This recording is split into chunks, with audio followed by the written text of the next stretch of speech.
السلام علیکم ورحمۃ اللہ تعالی وبرکاتہ۔ نحمده ونصلي ونسلم على رسوله الكريم،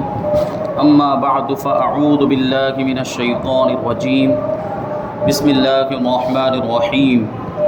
ان اللہ وملائکتہ یصلون علی النبی یا ایہا الذین آمنوا صلوا علیہ وسلموا تسلیما۔ اللہم صل علی سیدنا ومولانا محمد معدن الجود والکرم وآلہ الکرام وابنہ الکریم وبارک وسلم صلاۃ وسلاما علیک یا رسول اللہ صلی اللہ تعالی علیہ وسلم۔ حضور پاک صلی اللہ علیہ وسلم کے خصائل، آپ کے شمائل، عادت و اطوار، حضور پاک صلی اللہ علیہ وسلم کی صفات اور خوبیوں کا بیان جاری ہے۔ یہاں سے حضور پاک صلی اللہ علیہ وسلم کی شجاعت و بہادری کا تذکرہ کرتے ہیں۔ فرماتے ہیں کہ حضور اکرم صلی اللہ علیہ وسلم کی بے مثال شجاعت اور بہادری کا یہ عالم تھا کہ حضرت علی رضی اللہ تعالی عنہ جیسے بہادر صحابی کا قول ہے کہ جب لڑائی خوب گرم ہو جاتی تھی اور جنگ کی شدت دیکھ کر بڑے بڑے بہادروں کی آنکھیں پتھرا کر سرخ پڑ جایا کرتی تھی، اس وقت میں بھی ہم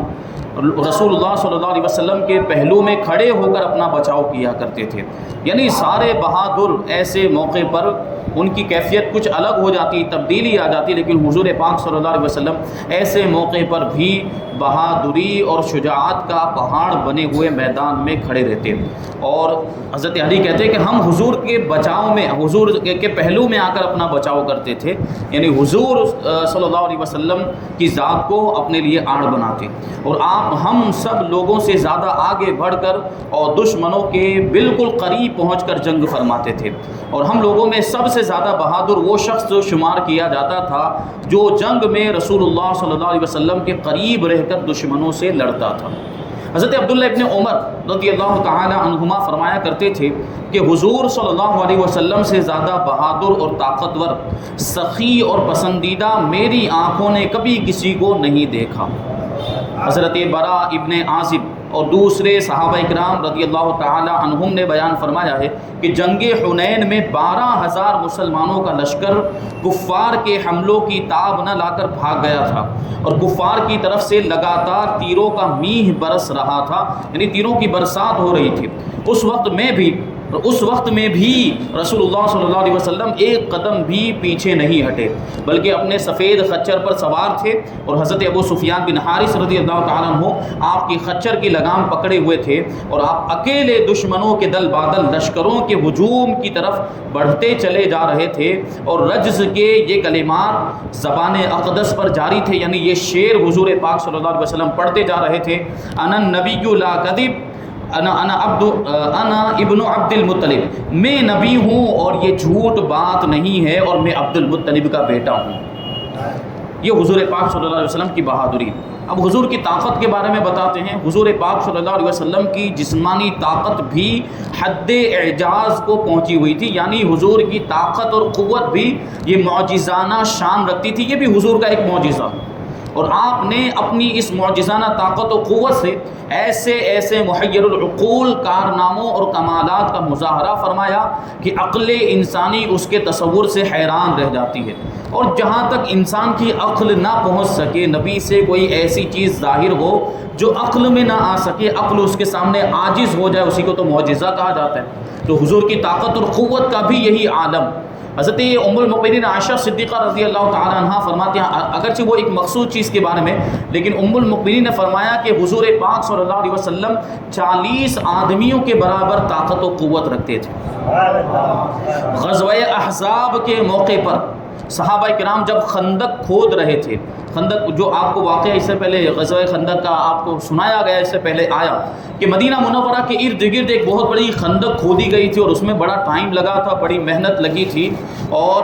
اس کو جو ہے کہ وہ حضرت سلمان فارسی رضی اللہ تعالیٰ عنہ کے مشورے کے مطابق اس کو بنایا گیا تھا۔ تو جب صحابہ کرام یہ خندق کھود رہے تھے تو ایک ایسی چٹان ظاہر ہو گئی جو کسی طرح کسی شخص سے بھی نہیں ٹوٹ سکی، مگر جب آپ نے اپنی طاقت نبوت سے اس پر پھاوڑا مارا تو وہ ریت کے بھر بھرے ٹیلے کی طرح بکھر کر پاش پاش ہو گئی، جس کا مفصل تذکرہ جنگ خندق کا جو بیان تھا وہاں پر بیان کیا جا چکا ہے۔ یعنی سوچیں آپ کہ صحابہ کرام میں بھی تو بڑے بڑے پہلوان اور بڑے بڑے طاقتور تھے، سب مل کر بھی اس چٹان کو نہیں توڑ پائے، لیکن حضور پاک صلی اللہ علیہ وسلم جب گئے، تشریف لے گئے اور ایک ہی پھاوڑا ایسا مارا ہے کہ وہ جو اتنی بڑی چٹان جو بڑے بڑے طاقتوروں سے نہیں ٹوٹ رہی تھی، حضور کے ایک پھاوڑا مارنے سے وہ ریت کے ذروں کی طرح بکھر کر ادھر ادھر پاش پاش ہو گئی۔ یہ حضور پاک صلی اللہ علیہ وسلم کی معجزانہ طاقت و قوت ہے۔ عرب کا مشہور پہلوان رکانہ آپ کے سامنے سے گزرا، یعنی اس کی بہادری کا یہ عالم تھا اور وہ اس کی طاقت کا یہ عالم تھا کہ اسے کوئی بھی پچھاڑ نہیں پاتا تھا، کشتی میں کوئی بھی اس سے جیت نہیں پاتا تھا، یہ رکانہ کا ریکارڈ تھا۔ لیکن یہی رکانہ جب حضور پاک صلی اللہ علیہ وسلم کے سامنے سے گزرا تو آپ نے اس کو اسلام کی دعوت دی۔ وہ کہنے لگا کہ اے محمد صلی اللہ علیہ وسلم، اگر آپ مجھ سے کشتی لڑ کر مجھے پچھاڑ دیں تو میں آپ کی دعوت اسلام کو قبول کر لوں گا، کیونکہ اس کا یہ تو دعوت تھا کہ جو مجھے کوئی بھی پچھاڑ نہیں سکتا، اور اگر مجھے کوئی پچھاڑ دے گا تو اس کا مطلب یہ ہے کہ وہ غیر معمولی طاقت و قوت کا مالک ہے، اور یقیناً یہ کمال کی بات ہوگی، یہ خوب کی بات ہوگی۔ اور حضور پاک صلی اللہ علیہ وسلم اگر مجھے پچھاڑ دیتے ہیں اس کا مطلب یہ ہے کہ آپ اپنے دعوی نبوت میں سچے ہیں۔ تو رکانہ نے حضور کو یہ چیلنج کیا۔ حضور اکرم صلی اللہ علیہ وسلم تیار ہو گئے اور اس سے کشتی لڑ کر اس کو پچھاڑ دیا۔ پھر اس نے دوبارہ کشتی لڑنے کی دعوت دی۔ آپ نے دوسری مرتبہ بھی اپنی پیغمبرانہ طاقت سے اس کو اس زور کے ساتھ زمین پر پٹک دیا کہ وہ دیر تک اٹھ نہ سکا، اور حیران ہو کر کہنے لگا کہ اے محمد صلی اللہ علیہ وسلم، خدا کی قسم آپ کی عجیب شان ہے کہ آج تک عرب کا کوئی بھی پہلوان میری پیٹھ زمین پر نہیں لگا سکا، مگر آپ نے دم زدن میں مجھے دو مرتبہ زمین پر پچھاڑ دیا۔ بعض مورخین کا قول ہے کہ رکانہ فوراً ہی مسلمان ہو گیا، اور بعض مورخین نے لکھا ہے کہ رکانہ نے فتح مکہ کے دن اسلام قبول کیا۔ بہرحال وہ اس موقع پر متاثر ضرور ہوا تھا حضور پاک صلی اللہ علیہ وسلم کی طاقت و قوت سے، کیونکہ حضور نے اس کو دو مرتبہ زمین پر پچھاڑ دیا تھا۔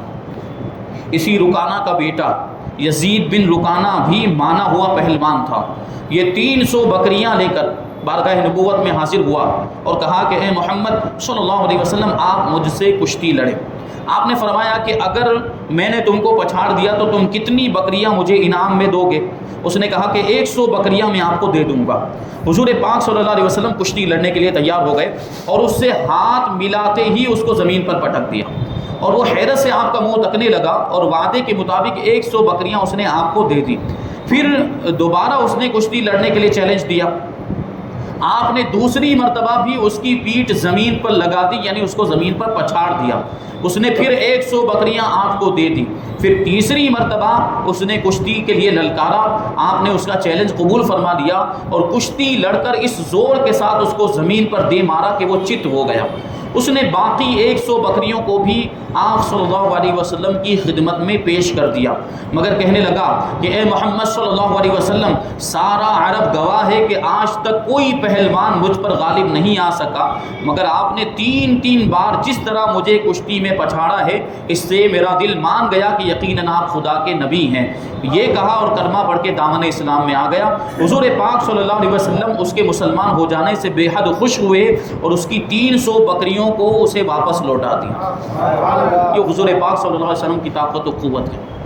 اسی طرح ابو الاسود جمحی، یہ اتنا بڑا طاقتور پہلوان تھا کہ وہ ایک چمڑے پر بیٹھ جاتا تھا، یعنی آپ سوچیں آپ کہ اس کا جسم، اس کا ڈیل ڈول کیسا ہوگا، کتنا وہ بھاری بھرکم ہوگا۔ وہ ایک چمڑے پر بیٹھ جاتا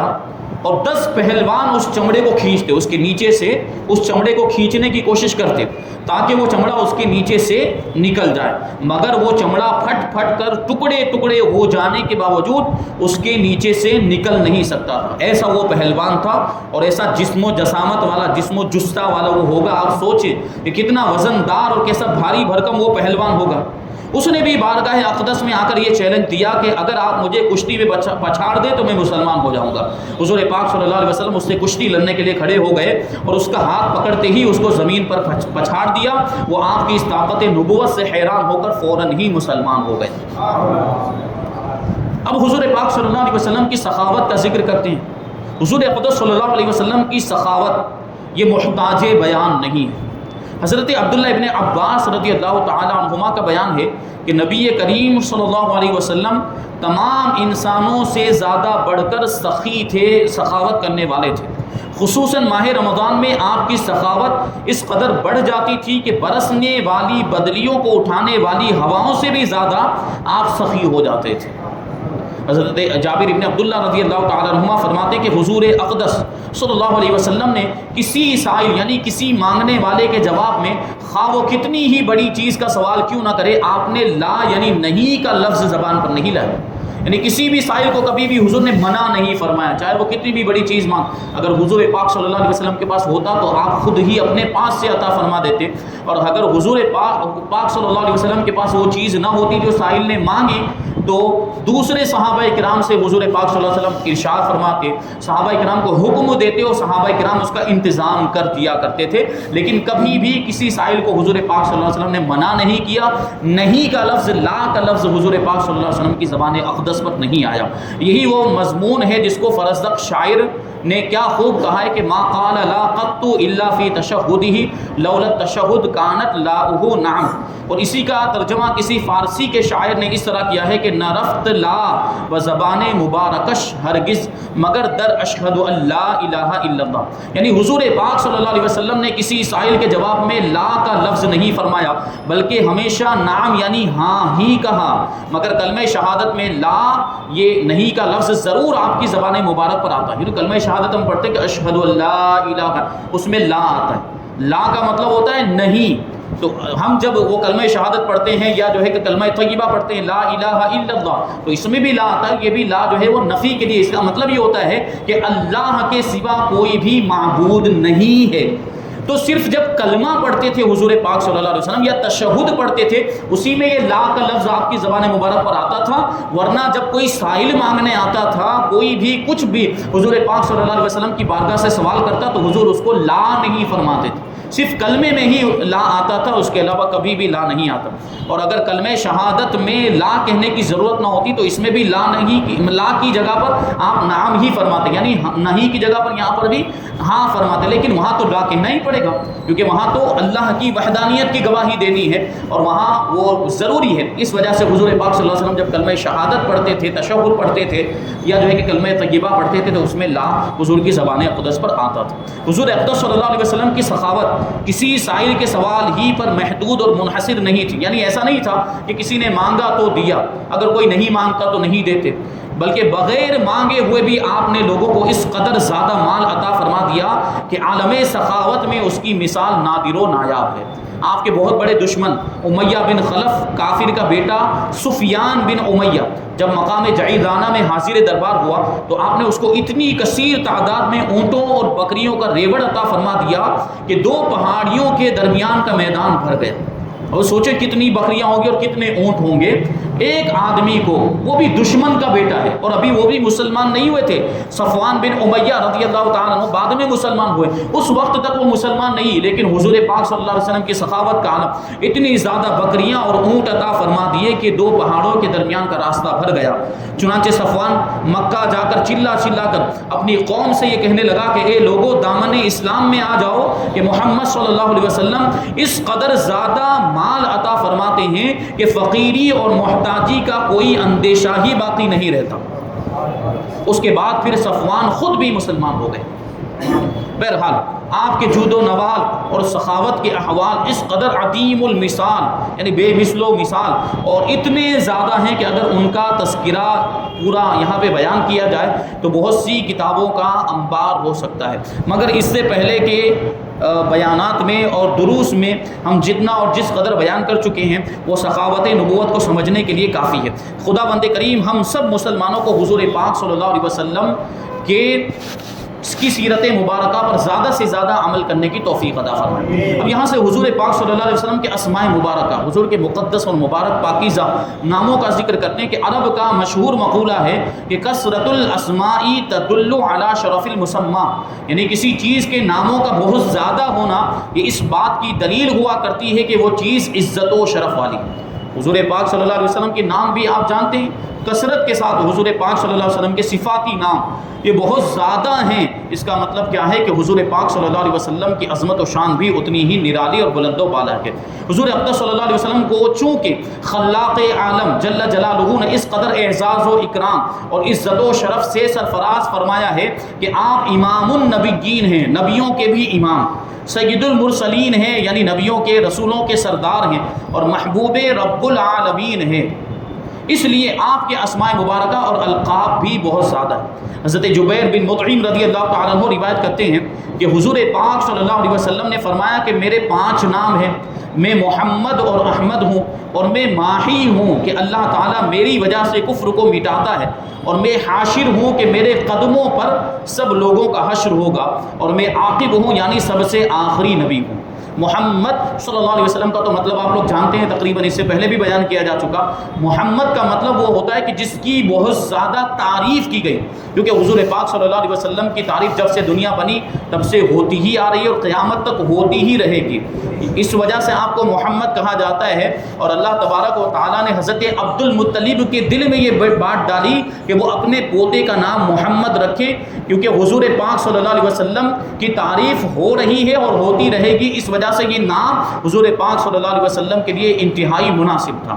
اور دوسرا جو نام ہے وہ ہے احمد۔ احمد کا مطلب ہوتا ہے بہت زیادہ تعریف کرنے والا، اور یہاں مراد کیا؟ اللہ تعالیٰ کی تعریف کرنے والا۔ تو حضور پاک صلی اللہ علیہ وسلم سب سے زیادہ ساری مخلوقات میں اللہ تبارک و تعالیٰ کی حمد بیان کرنے والے۔ اور ماہی کا تو مطلب بتا دیا کہ اللہ تعالیٰ نے حضور کی ذات کے ذریعے سے کفر کو مٹا دیا۔ اور حاشر کا مطلب کہ حضور کے قدموں میں لوگوں کا حشر ہوگا، کیونکہ جب مرنے کے بعد دوبارہ زندہ کیا جائے گا تو سب سے پہلے اپنی قبر مبارک سے حضور پاک صلی اللہ علیہ وسلم ہی باہر تشریف لائیں گے، میدان محشر قائم ہوگا، سب سے پہلے حضور پاک صلی اللہ علیہ وسلم وہاں پہنچیں گے، پھر دوسرے لوگ حضور پاک صلی اللہ علیہ وسلم کے آنے کے بعد میدان محشر میں جمع کیے جائیں گے۔ قرآن مجید میں حضور پاک صلی اللہ علیہ وسلم کے القاب و اسماء بہت زیادہ تعداد میں مذکور ہیں، چنانچہ بعض علماء کرام نے فرمایا کہ خداوند قدوس کے ناموں کی طرح حضور پاک صلی اللہ علیہ وسلم کے بھی 99 نام ہیں۔ اور علامہ ابن دہیہ نے اپنی کتاب میں تحریر فرمایا کہ اگر حضور پاک صلی اللہ علیہ وسلم کے ان تمام ناموں کو شمار کیا جائے جو قرآن و حدیث اور اگلی کتابوں میں مذکور ہیں تو آپ کے ناموں کی گنتی 300 تک پہنچ جاتی ہے۔ اور بعض صوفیاء کرام کا بیان ہے کہ اللہ تعالیٰ کے بھی 1000 نام ہیں، اور حضور پاک صلی اللہ علیہ وسلم کے ناموں کی تعداد بھی 1000 ہے۔ بہرحال حضور اقدس صلی اللہ علیہ وسلم کے تمام اسماء مبارکہ میں سے 2 نام سب سے زیادہ مشہور ہیں، ایک نام ہے محمد، دوسرا ہے احمد۔ یعنی زمین پر آپ کو محمد کہا جاتا ہے، اور آسمانوں پر فرشتوں کے درمیان حضور پاک صلی اللہ علیہ وسلم کا جو نام نامی ہے وہ ہے احمد۔ آپ کے دادا عبد المطلب نے آپ کا نام محمد رکھا اور اسی نام پر آپ کا عقیقہ کیا۔ جب لوگوں نے پوچھا کہ اے عبد المطلب آپ نے اپنے پوتے کا نام محمد کیوں رکھا، آپ کے آبا و اجداد میں کسی کا بھی یہ نام نہیں رہا ہے، تو آپ نے جواب دیا کہ میں نے اس نیت سے اور اس امید پر اس بچے کا نام محمد رکھا ہے کہ تمام روئے زمین کے لوگ اس کی تعریف کریں گے۔ اور ایک روایت میں یہ ہے کہ آپ نے یہ کہا کہ میں نے اس امید پر محمد نام رکھا کہ اللہ تعالیٰ آسمانوں میں اس کی تعریف فرمائے گا اور زمین میں خدا کی تمام مخلوق اس کی تعریف کرے گی۔ اور حضرت عبد المطلب کی اس نیت اور امید کی وجہ یہ ہے کہ انہوں نے ایک خواب دیکھا تھا کہ میری پیٹھ سے ایک چاندی کی زنجیر نکلی جس کا ایک کنارہ زمین میں ہے اور ایک سرا آسمان کو چھو رہا ہے، اور تمام مشرق و مغرب کے انسان اس زنجیر سے چمٹے ہوئے ہیں۔ حضرت عبد المطلب نے جب قریش کے کاہنوں سے اس خواب کی تعبیر دریافت کی تو انہوں نے اس خواب کی یہ تعبیر بتائی کہ اے عبد المطلب آپ کی نسل سے عنقریب ایک ایسا لڑکا پیدا ہوگا کہ تمام اہل مشرق و مغرب اس کی پیروی کریں گے اور تمام آسمان و زمین والے اس کی مدح و ثنا یعنی اس کی تعریف کے خطبے پڑھیں گے۔ تو حضرت عبد المطلب کو تو پہلے سے ہی معلوم تھا کہ ایک بچہ ایسا پیدا ہونے والا ہے کہ تمام روئے زمین کے لوگ بھی اور آسمان والے فرشتے بھی اس کی تعریف کریں گے، لہٰذا اسی کے مناسب اس کا نام ہونا چاہیے، اسی لیے انہوں نے یہ نام رکھا۔ اور بعض کا قول ہے کہ حضور پاک صلی اللہ علیہ وسلم کی والدہ ماجدہ نے آپ کا نام محمد رکھا، کیونکہ جب حضور پاک صلی اللہ علیہ وسلم ان کے شکم مبارک میں رونق افروز تھے تو انہوں نے خواب میں ایک فرشتے کو یہ کہتے ہوئے سنا تھا کہ اے آمنہ، سارے جہان کے سردار تمہارے شکم میں تشریف فرما ہیں، جب یہ پیدا ہو تو تم ان کا نام محمد رکھنا۔ ان دونوں روایتوں میں کوئی تعارض اور کوئی ٹکراؤ نہیں ہو سکتا کہ حضرت عبد المطلب نے اپنے اور بی بی آمنہ کے خوابوں کی وجہ سے دونوں نے باہمی مشورے سے حضور پاک صلی اللہ علیہ وسلم کا نام محمد رکھا، کیونکہ حضرت عبد المطلب نے بھی خواب دیکھا تھا اور بی بی آمنہ بھی دیکھا تھا، دونوں نے بعد میں مشورہ کیا ہو اور اس بات کی زیادہ تائید ہو گئی ہو، دونوں نے ایک دوسرے کا خواب بیان کیا تو دونوں کے خواب ایک دوسرے کے تائید کرنے والے ہو گئے، اس لیے انہوں نے سوچا کہ یہ نام اللہ کی طرف سے ہے، لہٰذا ہمیں اس بچے کا نام محمد ہی رکھنا چاہیے۔ اس طرح حضور پاک صلی اللہ علیہ وسلم کا یہ نام ہوا۔ اب آگے بھی حضور پاک صلی اللہ علیہ وسلم کے نام یعنی محمد صلی اللہ علیہ وسلم کا کچھ تذکرہ کریں گے، آپ کی کنیت کا تذکرہ کریں گے۔ یہ تھوڑا سا بیان اور لے لیتے ہیں کہ اللہ تعالیٰ نے قرآن مجید میں کئی جگہ پر آپ کو محمد کے نام سے ذکر فرمایا، اور حضرت عیسیٰ علیہ السلام احمد کے نام سے تمام زندگی آپ کے ذکر